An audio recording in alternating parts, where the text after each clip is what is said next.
Dear guys, welcome to another episode of Somm and Wine. Today we're gonna have Fred Goodwin from Bristol talking about cider, guys.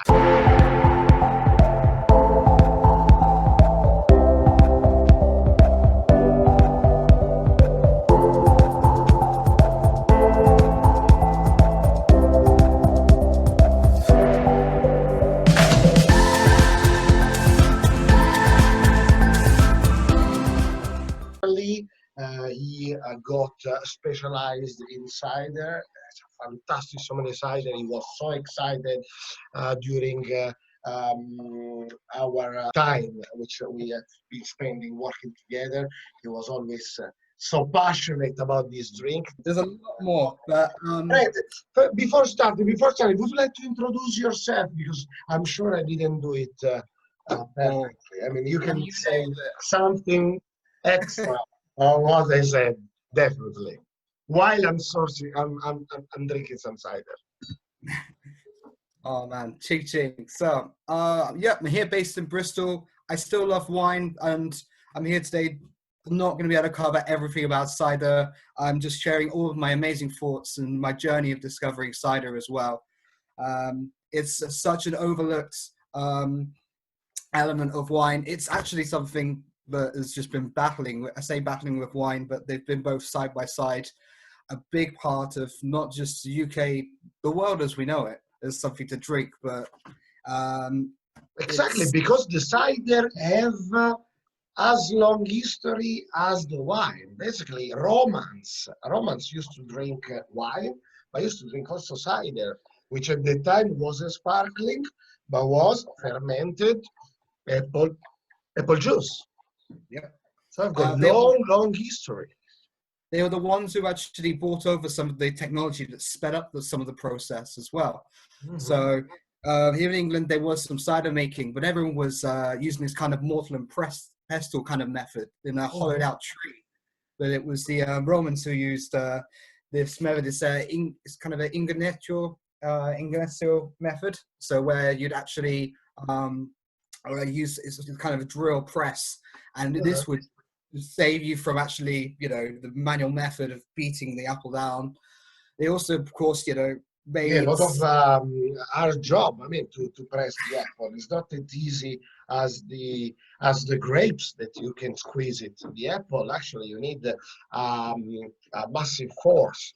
It's even harder. I mean, I've got some apples here. As I was going to show you. I mean, they do share similar character, like tannin and acidity. So I just have your Royal Gala that you would find in the shop. But I like a grape, I can't really crush that with my hand. Yeah, quite hard. A lot of pressure. You need a lot of pressure to crush this, and some of these machines would cost you dearly as well. Some of them still do. So you actually have a lot of customized different styles. So one of the pictures I've sent is one of these old... I start to share some picture that you give me. Probably you're talking about these old press that, yeah? Yep, this one down in Taunton. There's definitely help and speed up the process of pressing. This one then has been also used for olive oil making. This press, do you know? Which was basically carried by pushed by horses, which they go around and pushing these wheels all around. There are still in Italy some old presses of olive oil for olives that are quite hard, even harder than apple, which is like this. So yeah, was used also for apple, for strong actually things. Yeah. I mean, there's still today as well, in parts of Italy that still dedicate themselves to the apple, mostly in the north, some of the cooler climate areas as well. You get these wonderful acidic styles. It's but it's very small, and of course, wine is the leading way, especially after Flaxera has kind of gone.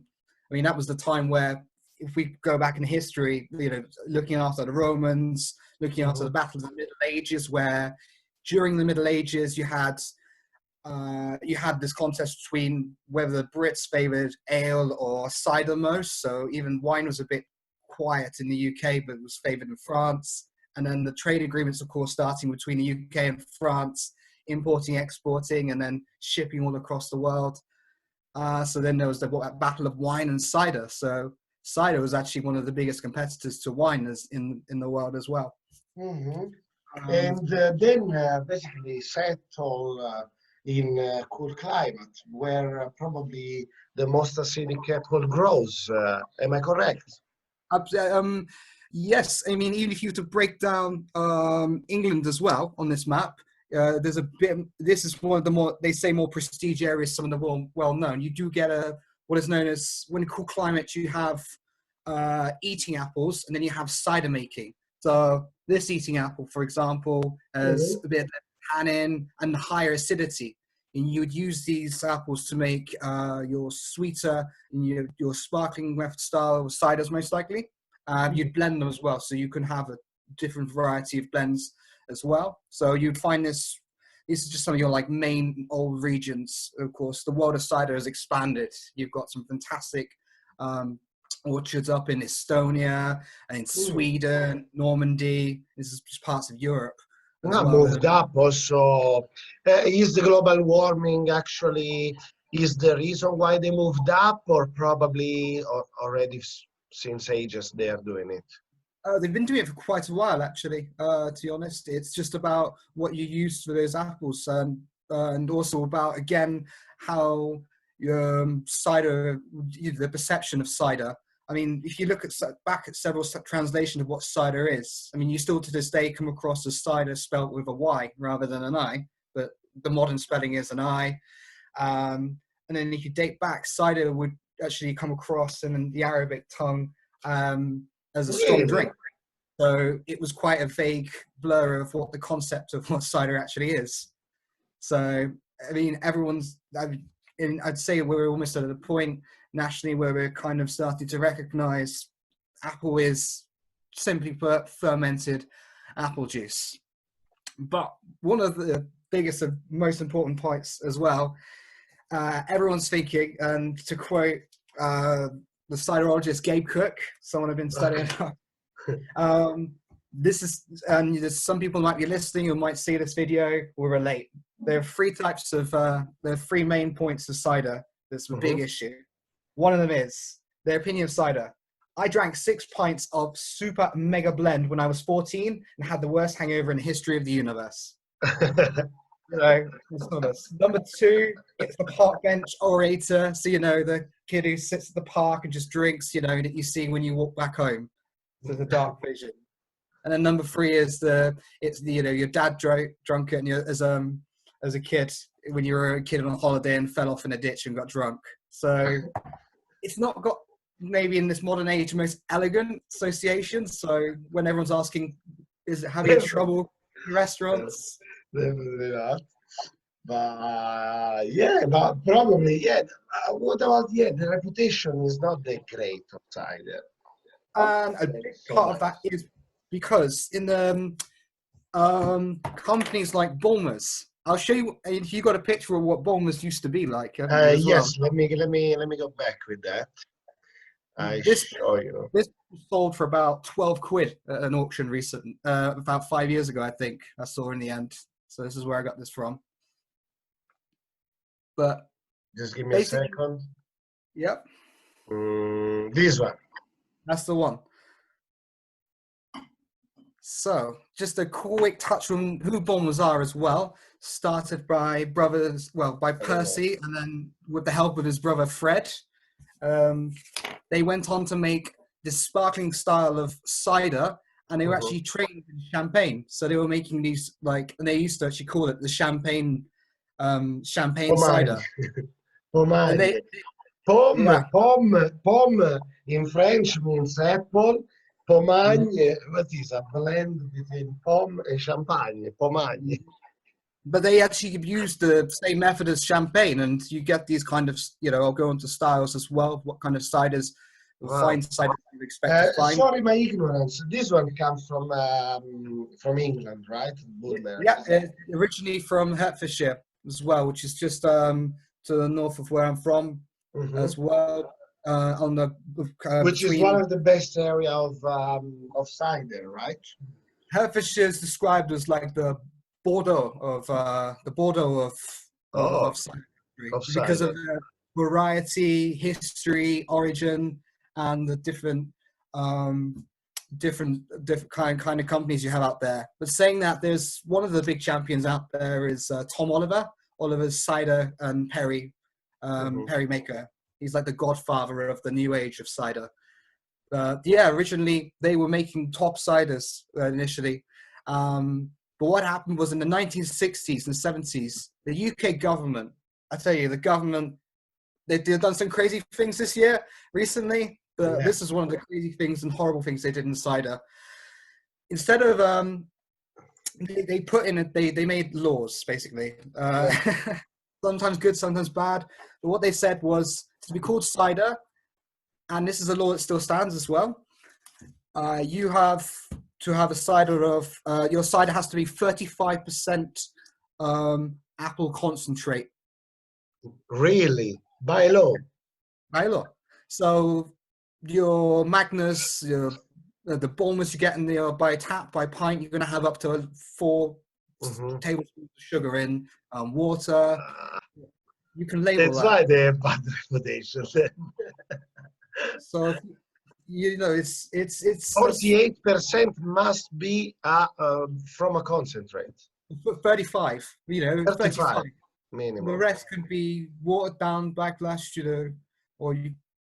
No, it Crazy, was a lot, crazy. and it was just to do with the duty. I mean, but the joke was kind of on them as well because you had these ciders of fruit ciders and everything became in the category of duty of wine made. So you actually had these like wine; they were like classed as wine made rather than true cider. Mhm. So ultimately, ciders became almost lost in this kind of era as well. Yeah. I mean, this is why, but some other countries across the world have kept the great age of cider going as well as us having our own fights.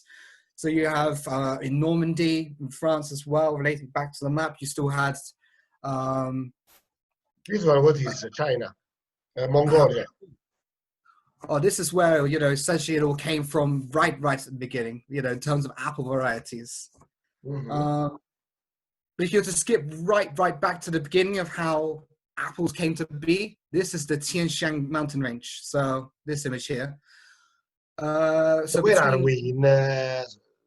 We are in Mongolia here, or nearly, yeah, you've got Uzbekistan and China. This is the mountain range that kind of borders these countries. okay, And okay.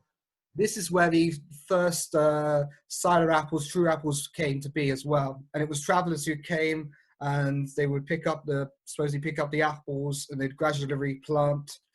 And essentially, almost every apple has come to be originated from there. Mhm. I say originated because unlike grapes, where you can, where some of them are grown in nurseries, you're given them, you there's a mother tree for an apple. So there's Yeah. one original tree. So in Nottinghamshire, there's the original Bramley apple tree, the mother tree. Okay. Um, and so what you do, but if you were to take one of the seeds from this one and plant it, I wouldn't have a Royal Gallet taste the same as this. Not just because I'm not in New Zealand, but because it's not the original tree. So Mhm. what you do is grafting, Mhm. and there's a picture I sent you. It's pretty amazing. Which is amazing. Yes. This was on the Yeah. news about 8 years ago. Please talk So about that. you can graft multiple varieties onto one tree, and this chap managed to graft 250 different varieties onto one tree. It's And he's unbelievable. still got them. And these are varieties that date back from the 1800s as well. So he's got some super unique, valuable, and these are not just edible varieties. There's some of them are the tannic varieties as well, because he's in that West Sussex part. There's this, so he's got a really good balance of even some terroir as well. So terroir is a really big important part in terms of your apple varieties. So if you remember, I mentioned about. But does he do a cider out of this tree, or he just, I'm not sure. I think he was just having a bit of fun. But I mean, All the right. knowledge of grafting, I would imagine that he might lend his voice to cider. because that's an amazing feat. And you know what? You can actually do this with, I'm not going to talk too much about Perry at all, which is the equivalent of pear cider, but you can do this with pears as well. Okay. But yeah, I think also with vines you can make this, isn't it? Can you? With, sorry? With the vines, with the wine grape. I've not seen, you can graft a different variety onto one, but in terms of loads of different varieties on the same grape bush, I've not seen it myself. I haven't seen it as well, but I think you can do. But I will research it. I'd love to see it. I'm not sure as well, but nobody does because there is no sense to do it, probably. Yeah, and I think the apple tree is just huge. You can play around with them. You put a swing on them as well. It's crazy. Can you send me this picture about some apples? What are the variety? Yep. So these are some English varieties. Because just to give you a quick hint of how many varieties there are, we would have to do several sessions on varieties because there are 14,000 plus cultivators in the US, 6,000 in Russia, 2,500 in Britain, 500 different ones in North France. Overall, worldwide, there's 20,000 more, at least. This is like variety. Yeah. So I'm only going to talk about just a few and some of the key ones as well. So you've got a few different varieties of foxwhelp in this diagram here. Foxwhelp, I really wanted to talk about this one because it's super relatable to us as Somms. It is the Riesling of cider apples, because you have this rhubarb tartness and strawberry aromas, super flexible. It's in terms of its different forms, it has different flavors. It's very versatile. It's one of the favorite apples up in Hertfordshire as well. So that's something it's one to get super excited about in terms of making. And you tend to blend different varieties of foxwhelp together when making a cider. So you can make a single variety, but actually, if you know what you're doing in terms of taste, balance, it's good to blend. But varieties like Yarlington Mill with medium tannin, low acidity, and Dabinet, you can make single varieties, but they're good blended. One of the ones that you probably would have seen potentially in the shop is Kingston Black, or the Black Taunton variety, which is bitter, sharp, high level of tannin. It's almost like the Sanson of apples. Okay. It's a fantastic apple, but a lot of apple trees are prone like this, but it's quite prone to disease, so it's not grown so widely as it should be. But it's definitely trying because it's got really unique character as well. Yeah. Very hard to grow. And then, you said there are many varieties, around 20,000, but of cider apple variety or edible apple variety, or both together? This is where they kind of mix together as well. So, because you can use eating apples. You can use eating apples to make cider. Okay. I did actually have a chat with a friend the other night as well. And I was reading some stuff, and at first I was a bit like, not really. But it's more of the correct answer is, where I am in this part of England, they favour the cider apple varieties. The high tannin varieties tend to thrive. So in the eastern side of England, around Sussex, Kent, Hampshire, you get the edible varieties, and these are the differences. Like you get the more modern varieties around that. There's some great. There's a great winemaker, but he's also a cider maker as well. Ben Walgate, who's based around Tillingham. But yeah, around here you get these amazing practices as well, such as, you know what? I want to talk about kiwing because this is a big picture that stood out as well. And Okay. I've got two, and I also want to credit and a big thank you to Martin from Pilton Cider for sending me one of his pictures. So this picture here? Yeah. So this is the keys in the tank. So everyone's wondering, we're about fine cider. How can you make it so good if you like your cider kind of sweet in style and you don't want to dilute it? What you do, like the cider I'm drinking right now, yeah, well, keeving is also is a technique that originally came from Normandy, so it'd be called the Normandy Method. And what you do with keeving is you actually have this gelatin that's made from apple puree, it's made from calcium chloride and pectin, and it's basically made and stored in these tanks, and then you add it partway at the final stage of making the cider, and then you rack off the final cider underneath as well. It's a very skillful and technique. You have to be quite careful because if you do it wrong, it can get quite eggy in terms of like smell and characteristic. Okay. But when you do it correctly, you get something that's a bit lower in alcohol, but not too low, but pleasant enough to really appreciate the fruit, a nice level of, I'd say, sweetness as well. And it's an art form that started to really take hold in the modern cider making world. So I figured I almost said winemaking world. It's, territory. And what does it? I mean, how do you make this method, which is the keeving? Which you send me another picture here. As I was saying, what goes in the final product? So what you actually have is loading in a while. Oh yeah, it's your top right in the blue bucket. It looks like it looks horrible. It does definitely. What the hell is this? But no, this is as I was saying. So it actually goes by another name, the Flying Lees.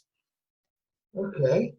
The Flying Lees, and yeah, I mean essentially pressed apple juice, calcium chloride, pectin methyl, which is enzyme, and you can get these. I was told you can supposedly get this equipment from Normandy, because when I first asked the question, he was like, "You want to have a try?" And I was a bit like, "Put this in the back." It's a bit gross. I skip it. And but what does it do? I mean, this one is like a starter in a fermentation, or it's almost like no, it's more to halt the fermentation.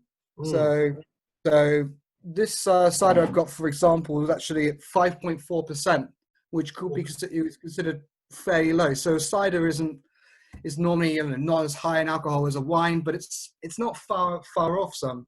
But this is still in the middle, fairly low. Like you can get some ciders that are up to 7%.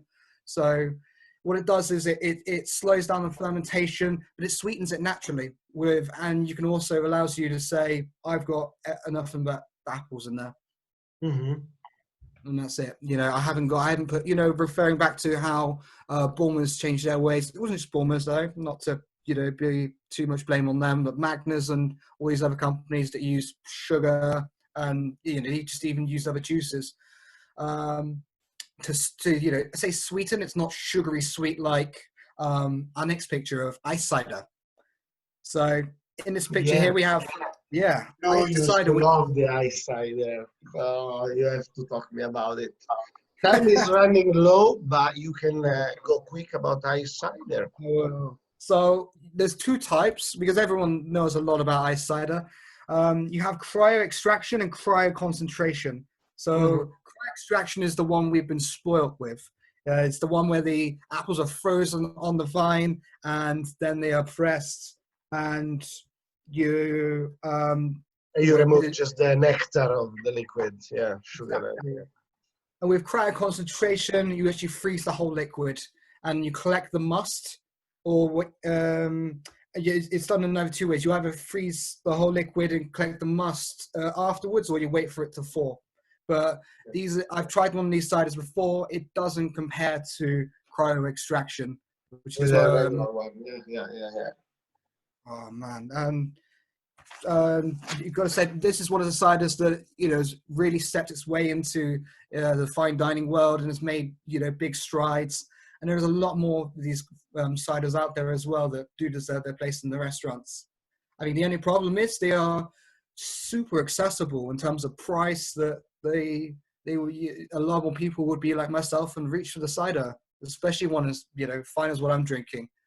So would you like to talk me through about what you are drinking? Because you mentioning me is something very interesting, but I want to you to tell everybody what you have there, because it's very, very a craft thing. So this was made in during lockdown by so it comes from Pilton, up in Pilton and Shepton Mallet, which is just outside Bristol.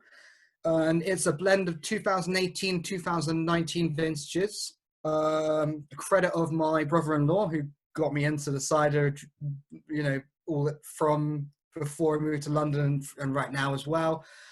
And he also actually took some of the skins that was sent by one of the local vineyards, Dunlevy, their Pinot Noir skins, and he macerated on for a brief bit of time. He literally went for the day, played around, did this and that, and said, "Here, try this, see what you think." And it was a cracking cider. It was, had its mystery relief. Everyone kept quite patient.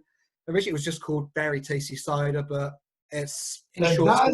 Does the skin of the wines recreate another small fermentation, like in Amarone style does, that the ripasso with the pomans of Amarone restart a little fermentation, or they were completely out of sugar?